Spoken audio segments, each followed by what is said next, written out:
Il est temps de nous pencher sur le trend des marchés. Les bourses européennes ont rechuté ce jeudi alors que l'Iran a démenti être en négociation avec les États-Unis, contredisant les déclarations de l'administration Trump.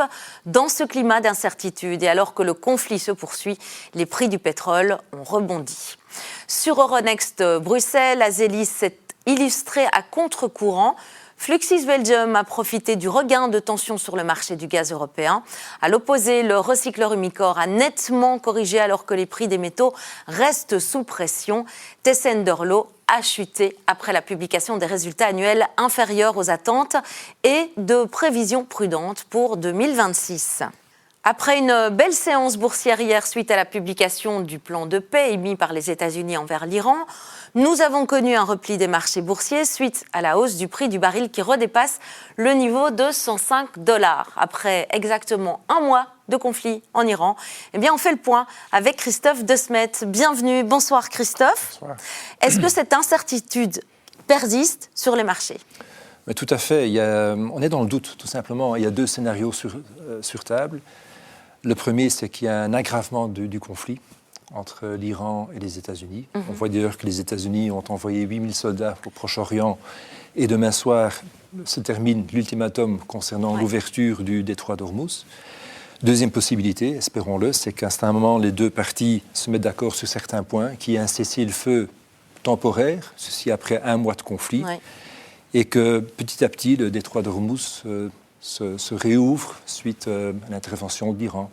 Mais donc, beaucoup d'incertitudes. À cela s'ajoute, en plus, selon certaines sources, que la Maison-Blanche ou l'administration Trump serait en train d'étudier l'impact d'un prix du pétrole de $200 sur l'économie, ce qui n'est pas très rassurant. Non, en effet. Et hier soir, le CEO de BlackRock a également averti les investisseurs qu'ils étaient peut-être, qu'ils sous-estimaient, les risques de croissance et d'inflation, et estiment qu'un prix du baril à $150 est envisageable, même si peut-être qu'on peut espérer la fin d'un conflit dans quelques jours. En effet, ce n'est pas rassurant du tout, on peut le dire. Mais alors, est-ce qu'on peut faire peut-être un bilan sur les marchés financiers depuis le début du conflit ?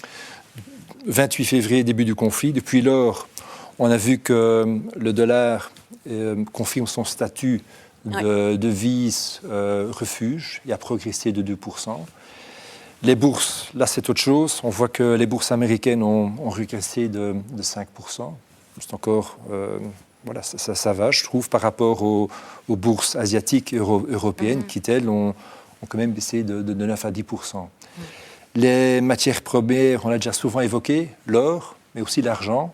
Depuis le début du conflit, l'or a perdu 15% et l'argent 40%. On connaît les raisons, mais c'est sûr que la hausse des taux n'aide pas à cette baisse de ces matières premières. Alors, le grand gagnant, on pourrait dire que finalement, c'est le secteur de l'énergie. L'énergie. La hausse du pétrole. Le secteur de l'énergie a gagné 12% depuis le début du conflit, soutenu par la hausse du prix du baril. Je crois qu'on le verra sur la pancarte. Le baril qui a augmenté de 50% depuis la fin février. Alors, est-ce qu'une indépendance au pétrole plus importante pour l'Asie que pour l'Europe ? D'abord, tout d'abord, les États-Unis, tout comme l'Arabie saoudite, elle est exportateur net de pétrole, ce qui n'est pas le cas pour l'Asie ni pour l'Europe, qui est beaucoup plus dépendante du prix du baril et beaucoup plus vulnérable à l'importation du pétrole à travers le détroit d'Ormuz. Et la Chine particulièrement. Et la Chine particulièrement. Le détroit d'Ormuz, dans lequel passe à peu près 20% du trafic pétrolier mondial, ce qui correspond à 20 millions de barils par jour. Aujourd'hui, il n'y a rien. Il y a 3000 pétroliers qui se trouvent là et qui attendent une réouverture de la part de l'Iran. En ce qui concerne l'Asie par rapport à l'Europe, disons que 80 à 85% des exportations du pétrole qui passe à travers le Hormuz va en direction de l'Asie. Le Japon, il y a 90% des importations qui viennent du Moyen-Orient. Donc c'est une situation qui n'est pas très agréable pour ces pays-là, même si l'embargo sur l'exportation du pétrole russe vers l'Inde a été levé par Levé, Trump oui. ici pendant un mois. Christophe, et si on imagine que le conflit persiste, hein, on ne sait pas combien de temps, et que par défaut le prix du baril se maintient entre 100 et 120 $, ça pourrait être quoi les conséquences? 30 secondes. Là aussi, deux scénarios. Premier scénario, si dans les jours ou semaines qui suivent, le trafic reprend et que le pétrole reste à peu près au même niveau, 100, 110 $, là on estime que ça aura un impact négatif de 0,4% sur la croissance de l'économie pour les pays développés. Ça, c'est le scénario de base. Scénario catastrophe, c'est que, voilà, un impact qui est le double de notre scénario standard, Oui. avec en conséquence une récession globale dans laquelle l'Europe serait plus impactée que les États-Unis. On verra donc la suite dans les jours et les semaines à venir. Merci à vous, Christophe De Smet. Merci pour votre expertise. C'était le Trends des marchés de ce jeudi. Merci de nous suivre.